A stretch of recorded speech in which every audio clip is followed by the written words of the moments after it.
Besoj linjat ajrore? Linjat ajrore, King Khaled International Airport, që është më i madhi, është funksional, por me atë që pash sot në përlajme, kushdo që udhëton duhet verifikoj një herë fluturimet, se mund të ketë anullime, mund të ketë vonesa, por që paktën brenda për brenda Arabisë janë të hapura, për shembull nga një qytet në tjetrin. Për vendet kanë qenë të mbyllura deri kur ndodhi shpërthimi në rafinerinë e naftës. Saudi Airlines tha që deklaroi që ishte mbyllur, por që nuk tani për momentin janë funksionale. Thjesht duhen parë, domethënë, fluturimet përpara se të fluturonin.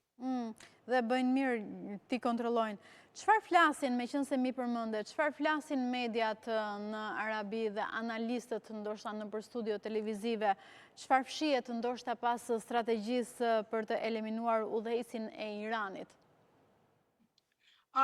Deri tani nuk është se kemi një lajme shumë të mëdha në lidhje me këtë. Zakonisht është ai tensioni. Arabia Saudite ka dalë në mbrojtje në kuptimin që kushdo që e sulmon do mbroj veten.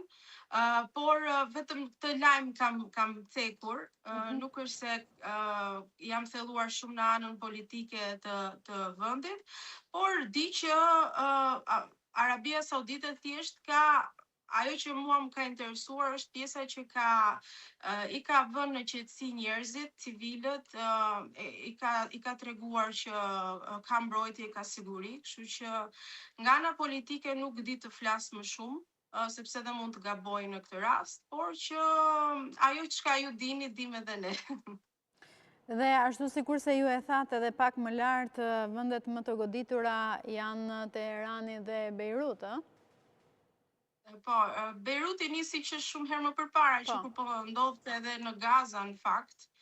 Por këto janë disa plane fatkeqësisht që Izraeli është duke i bërë, dhe fshihet pas nxjerr shumë personalisht jam shumë kundër tyre sepse po sjellin shumë fatkeqësira në këtë botë.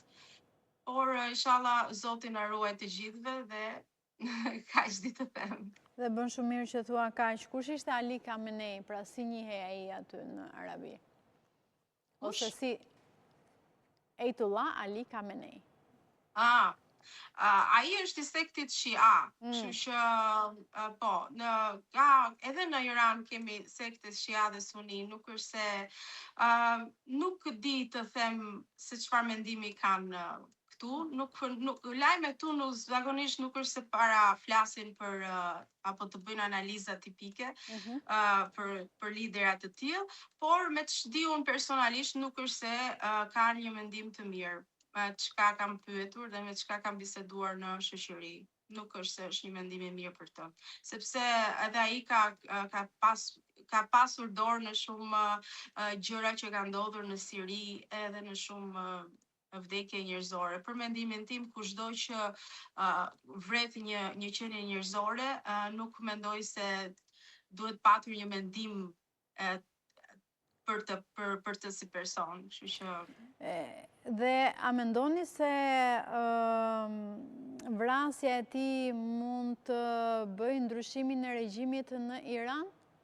Ose të paktën si konceptohet në media, ose çfarë flitet, ose çfarë thon analistët?